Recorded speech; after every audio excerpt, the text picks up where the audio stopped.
good evening for everybody. First of all, let me thank Professor P.V. Kannur for inviting me to deliver this invited talk on the fourth LIS Academy at Vishwasharya Technological University. And because of the this pandemic situations and the crisis which is taking place right now, I was planning to come down to Belagavi, but because of the pandemic situation and the rising COVID cases, I could not make it. But I'm sure you will be benefited from my talk, and if you have any questions, I'll be online and then I would be able to answer to it. My topic which I'm going to discuss today, it's on SDG 3.0 and open health knowledge, redefining Ranganathan's law. Now, when I'm talking about this particular topic, there are three major aspects which are there as far as the open knowledge is concerned. One is open science, another is open data, and the third is open access. And all three of them are integrated with each other. Let us try to look at the United Nations formulated 17 sustainable development goals.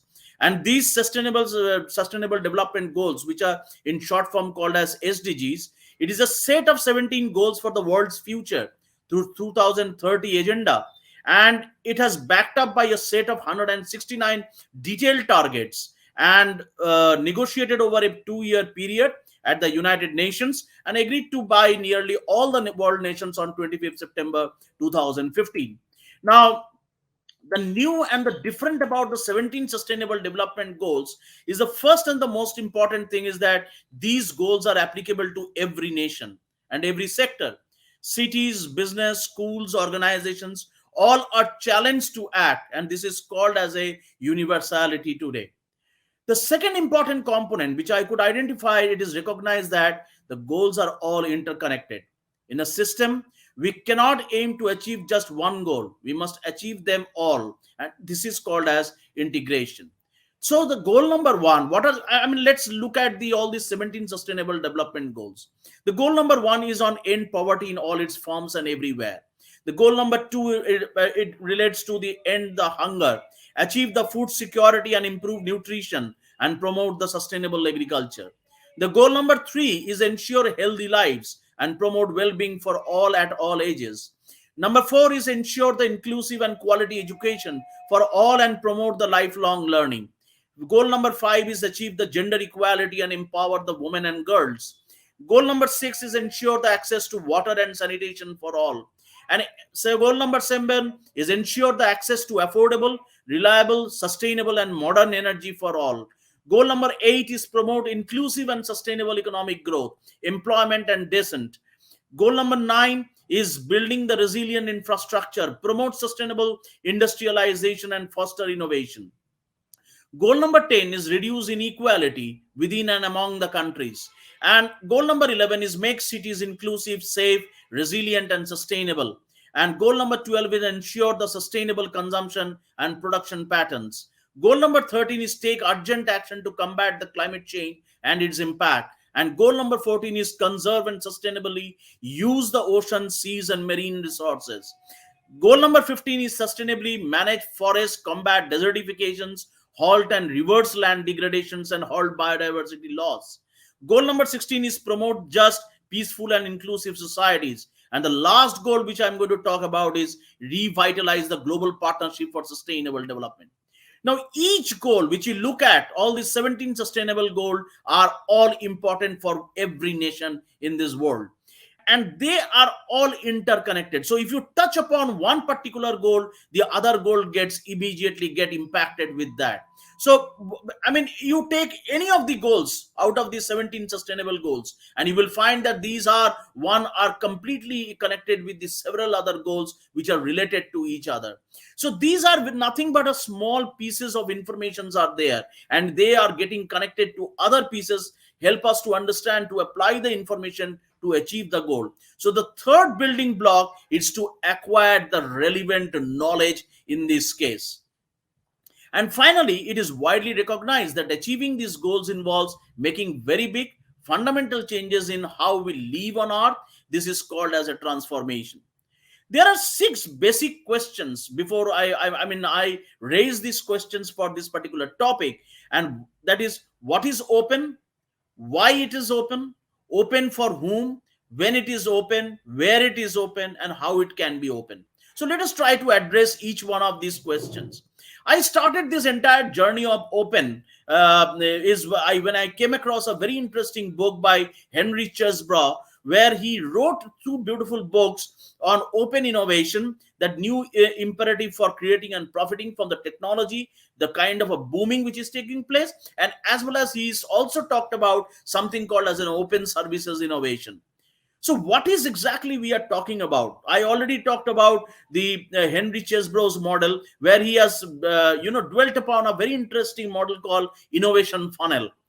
Open data, the enormous amount of data is available in open domain today. Data intelligence and data visualization is playing a pragmatic role in it. Open process, some of the publishing models which are there, like for example, book sprints is a model developed on open publishing process. Open access, access to research and resources. Open tools, programming tools and techniques available for open code, and the open platforms, open content and MOOCs and all. So the most important thing is, let us try to look at what is basically called as open knowledge, because this is a very, very important area as far as the open knowledge is concerned. Open knowledge definition, the definition of open means the freedom to use, reuse and redistribute. It is something like, for example, share alike. When you and me, both of us can, share the same basis of informations. It also emphasizes the importance of usability and access to the entire data sets or the knowledge base. There are certain guidelines which are given by the Open Knowledge Foundation. Like, for example, choose your data sets. What can be open? That is, people who will be accessing and using the data, as they are likely to have a good understanding of which data could be valuable. Apply an open license that determine what IP exists into that. Make the data available, like technically open or legally how it can be available so that other can use it. Make it discoverable. There are lots of standards that can be used. I want to take an example of, there is a very beautiful platform which is called Parthenon, started a catalog of interdisciplinary metadata standards for interoperability, especially in the research data management. Use of appropriate file formats. If you want your data to be reused and sustainable in the long term, you need to use the open and the data proprietary formats. The next components which I'm going to shift towards is towards an open research, that is on reproducibility. The open research approach contributes to overcome low reproducibility by making science more reproducible. Several influential journals, and which are high impact factor journals like Nature, Proceeding of the National Academy of Sciences, PLOS, Science, everybody is sharing. They have a data sharing policy and guidelines they have come up. There is an increased quality impact, and it is a great incentive to ensure the high quality work, as it exposes the results to open scrutiny and allows the third parties to verify and validate the conclusions. Transparency and rigorous evaluation. Open research strives for an open evaluation and rigorous peer review, which relies upon the values of undisputable evidence, intellectual and ethical rigor, and credibility in and within the scientific community. Then comes your open science. Open science is basically looking at research which is carried out, disseminated, deployed, and transformed by the digital tools, networks, and media. It is also looks into the creation and dissemination of open knowledge. And then the open science embodies the open research, open access, open science data, open notebook science, open standards offering unfettered, dissemination of research outputs in the digital age. So what is exactly the open data? I'm sure this particular component is extremely useful as well as knowledgeable for everybody also. Now, open data is a freely available on the internet for anyone to download, modify, and distribute without any legal complications or financial restrictions. But open data has to be available, it is accessible, it is reusable, redistributable, and it is unrestricted. So, if these five attributes, if these five attributes are inclined towards a data, then only we can call it as an open data. Then why is open data is important, and there are quite a good number of research papers I have come across where it is talking about it increases the reproducibility of research, it promotes the future research growth, it supports the research integrity, it prevents the duplication and loss of research, and provides an opportunities for collaboration and strengthens the economy of it. I'll give you some of the examples also in my in subsequent slides. Now, what kinds of open data we are talking about? We are talking about five kind of open data. The cultured data, the data about the cultural works, artifacts, and for example, the galleries, libraries, archives, and museums they are holding. Then you have the scientific data, the data that is produced as part of the science research. Financial data, data such as government accounts and information on financial markets. Statistical data, weather data, and then the environment data. So these are some of the major aspects of open data which we come across. But there are certain challenges related to open data, that is labeling. If it is clearly identified as open, labeling of data ensure the researchers are acknowledged when their data is reused and distributed.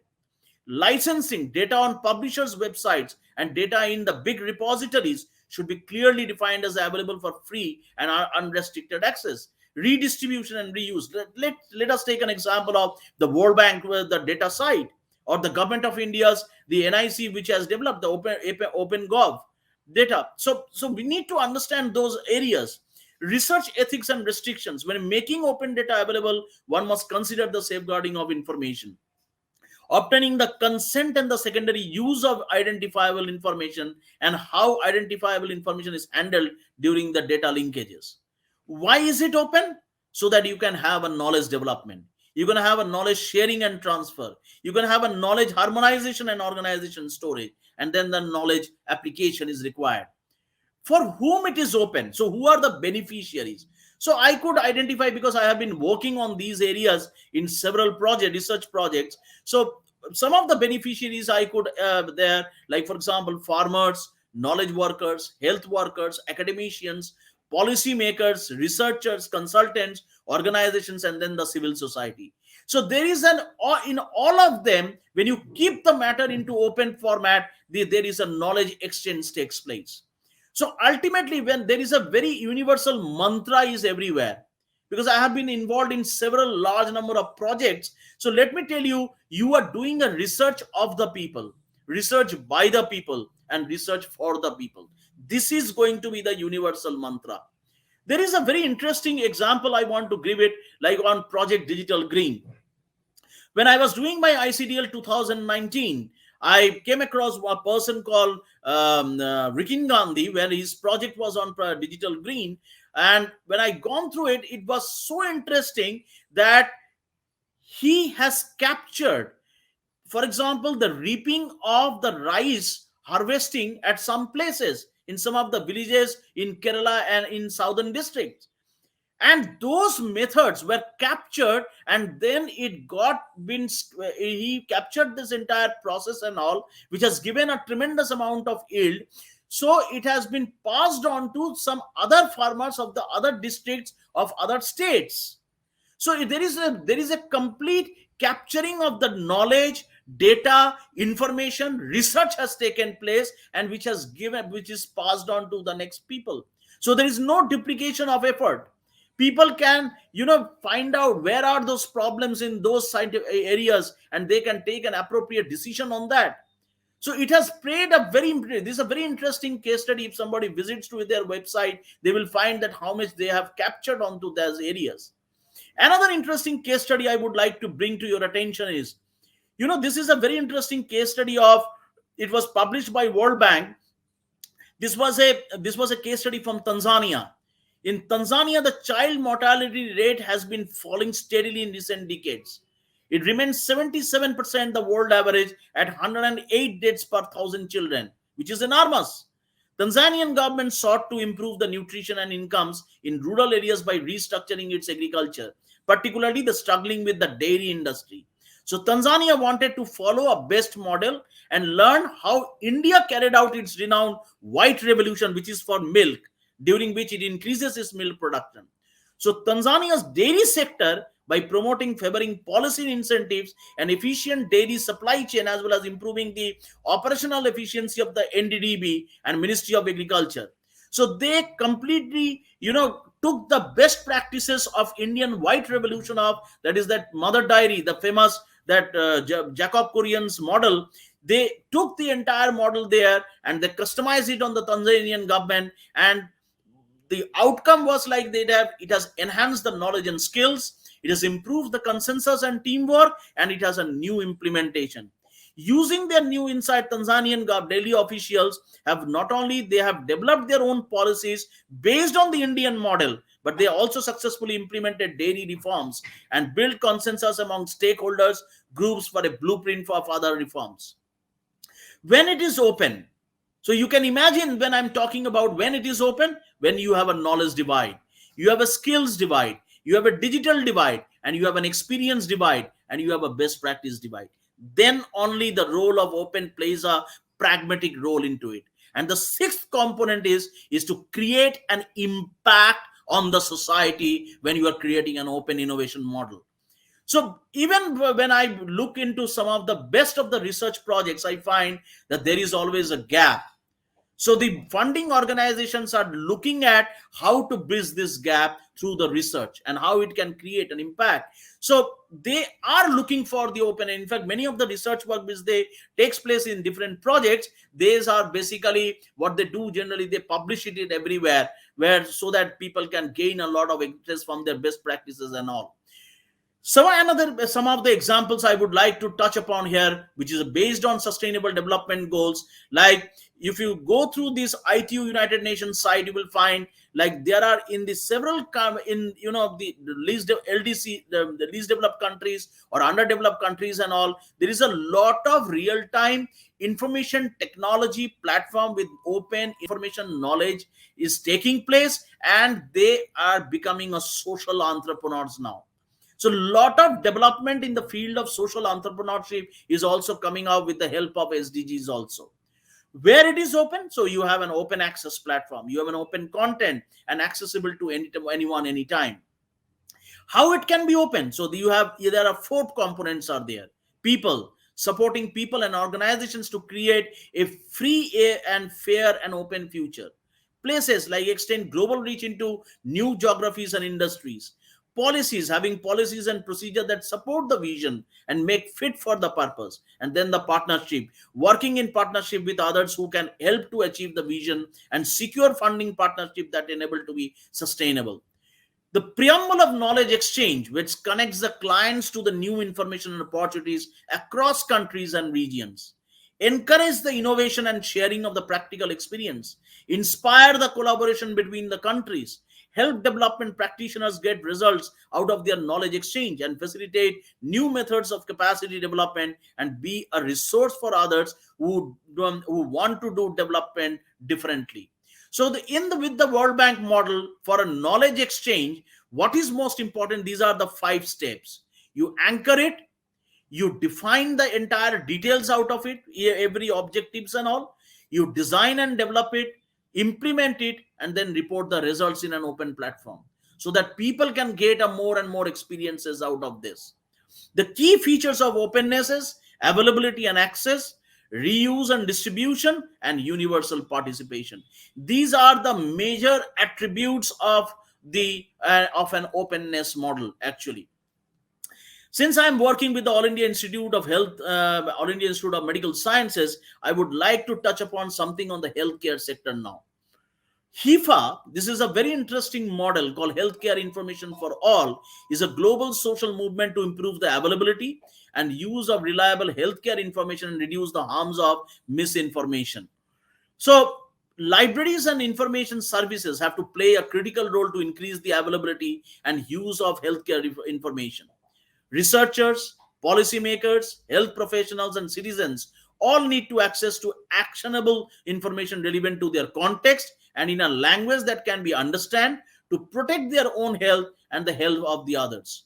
So when I look at the Hifa project today, it aims to leverage individuals and collective Hifa membership. It supports communication, understanding, advocacy for library and information service as they relate to the global public health and evidence-informed decision-making by health professionals, citizens, and policymakers.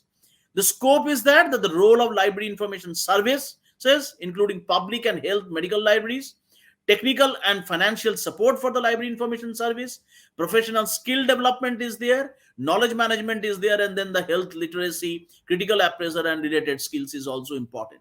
So there is a sea change in the healthcare information is taking place, and I'm evincing every day about this. Evaluating the impact of healthcare information activities like organization, services, products, public is challenging but necessary to identify what works and what does not in different contexts. Enable the providers and users of healthcare information to continually improve their effectiveness. Persuade the funders, governments, and others to invest in future healthcare information activities. Now, once I was going through this, I looked into the Ranganathan's five laws of library science, which we are all aware of. What is the important in a community information service level? What I found is application of healthcare information and literacy is playing a very pragmatic role. So if I put that particular concept in the if I put it with the help of the five laws of library science, I could find an answer to it. Like for example, the first law: healthcare information and literacy is for every citizen to use. Every citizen should have his or her basic healthcare information and literacy. Every basic healthcare information and literacy is accessible to every citizen. Save the time of the citizen for healthcare information and literate them. And healthcare information and literacy is growing at a geometric scale. Now, this concept, the new revisiting the Ranganathan's law with the application of healthcare information literacy is playing a pragmatic role in this current pandemic time. And it is really addressing all the issues and the challenges which my common people are suffering to.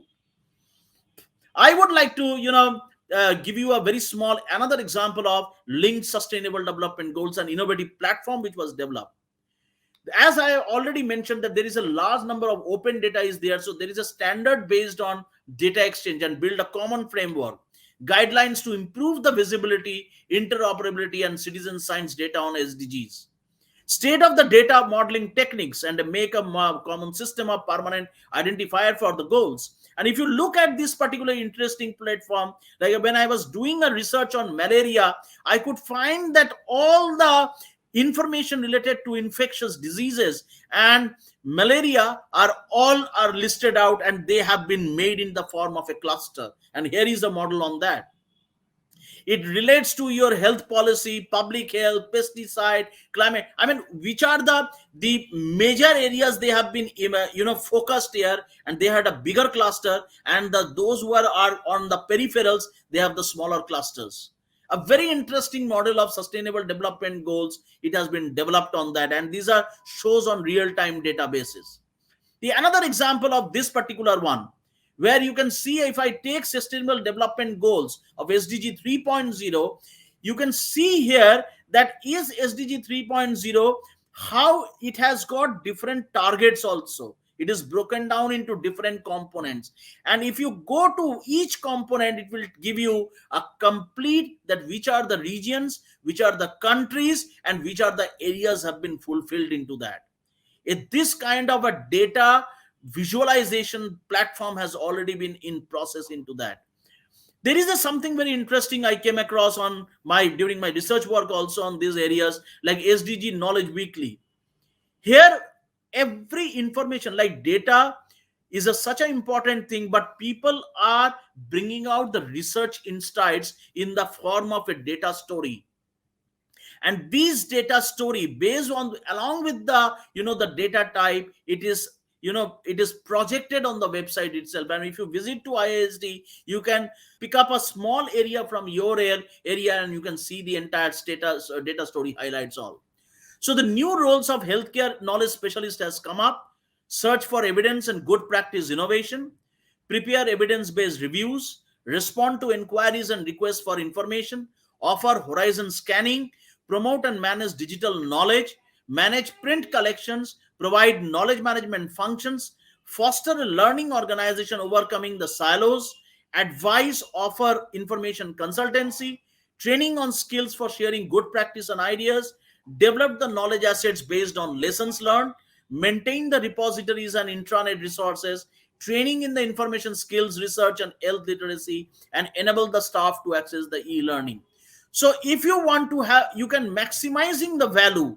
So you need the right resources. And the gift of time is that you need to have a right team with the right roles on. When you have both of them, you have a very strong platform to provide a right services, which runs into the knowledge services built on principles of equality, diversity, and inclusiveness. Then comes a quickly, I will touch upon the open access part. I'm sure all of you are, which is a free and online access to scholarly literature, free of charge, free of most copyright and licensing restrictions. And it is self-evident. There are several models are available. The gold model, the green model, several models are available where you can publish your article or the final peer reviewed manuscript in an online repository before, at the same time, or after the publication also.